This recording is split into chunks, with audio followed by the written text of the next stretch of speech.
Hi, I'm Mike Neumeister. I'm the Chair of Plastic Surgery at Springfield, Illinois.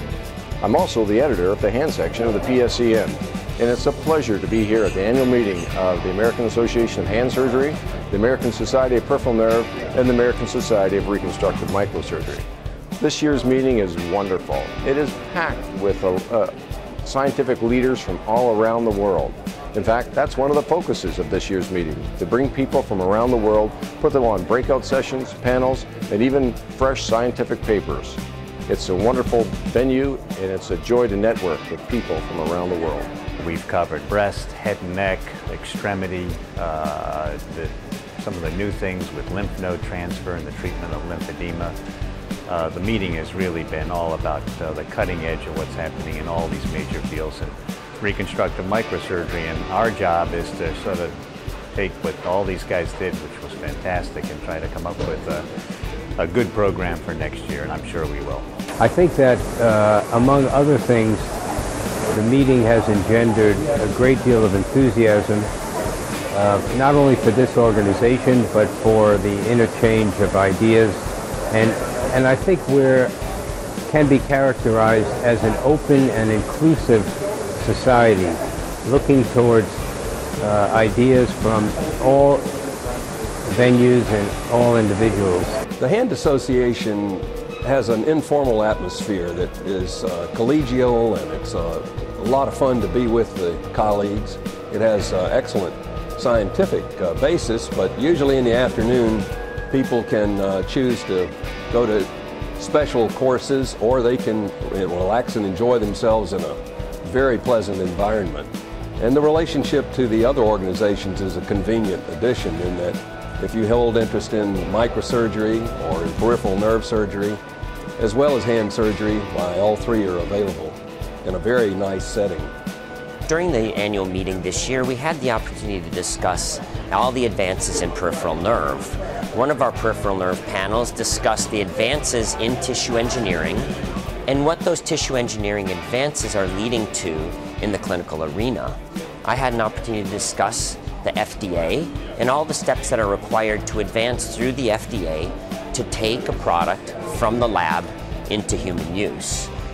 We also had the opportunity to see regenerative medicine talks from Jeff Gertner, regenerative medicine talks from Ray Dunn, who both provided us with insight into the future and where we're headed from tissue engineering and regenerative medicine. You know, this particular meeting really does highlight breast reconstruction, which of course is a huge part of what plastic surgeons do, you know, across the United States. And what's very nice is it brings in people from across both oceans, and so we get to see what's being done in Europe and what's being done in Asian countries, and then where some of their ideas can be incorporated into the way that we do things. So it really is the most advanced thinking on what's the best way to do autologous breast reconstruction, which is very nice. I'm the chair of the Young Microsurgeons Group. Today we had our panel devoted to portraying young microsurgeons' work. And today we had Ned Schneider in private practice present a head and neck cancer case. We had Patrick Garvey in academic practice at MD Anderson present a breast reconstruction case, and Dr. Jay Granzone, private practice from California, present a lymphedema case. We had senior discussants in the audience discuss the cases and provide feedback so the younger surgeons would see both current practice and those with more experience in both microsurgery and reconstructive plastic surgery, their techniques and knowledge about the subjects. There's a great new format for this meeting.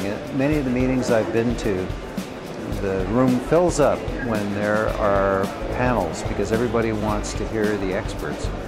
And then sometimes, sadly, the rooms empty out when free papers come on, and people who've done a lot of work are talking to an empty room. Well, we seem to have fixed that at this meeting.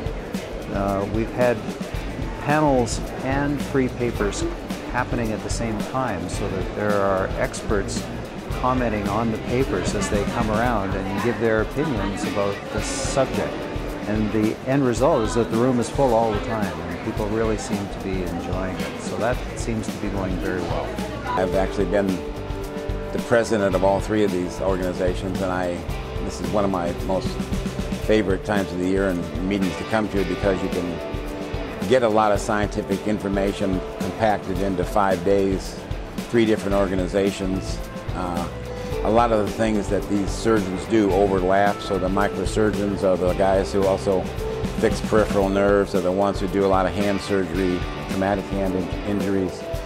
So there's a lot of overlap, and some of the papers actually are presented so that they can be seen by all 3 organizations. So there's a combined day for parts of these papers. So this is a very good format. It's worked out well over the last 15 to 20 years.